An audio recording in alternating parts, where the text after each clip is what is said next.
Hello दोस्तों, जय माता दी। मेरा और मेरे यस म्यूजिकल ग्रुप में आप सभी का बहुत बहुत स्वागत है। तो एक मैं पति पत्नी का नोक झोंक गीत लेके आई हूँ। जैसा होगा आप लोग कमेंट में ज़रूर बताइएगा।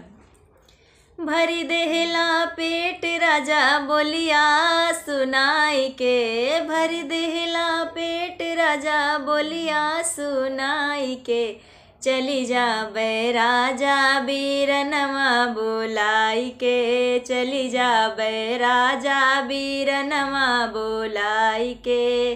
का करी है ससुरु हो, का करी है सासू, का करी है ससुरु हो, का करी है सासू, का करी है गौआ के लोग समझाई के, का करी है गौआ के लोग समझाई के।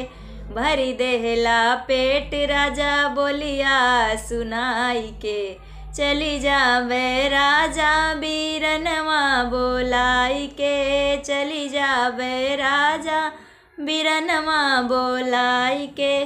का करी है जेठ जी हो, का करी है जेठनी, का करी है जेठ जी हो, का करी है जेठनी, का करी है टोला पड़ोसी समझाई के, का करी है टोला पड़ोसी समझाई के। भरी देहला पेट राजा बोलिया सुनाई के, चली जावे राजा बीरनवा बोलाई के, चली जावे राजा बीरनवा बोलाई के।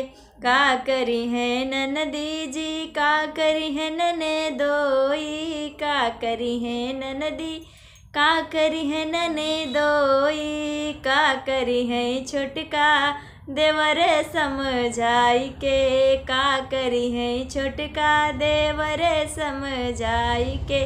भरी देहला पेट राजा बोलिया सुनाई के, चली जावे राजा बीरनवा बोलाई के, चली जावे राजा बीरनवा बोलाई के। भरी देहला पेट राजा बोलिया सुनाई के।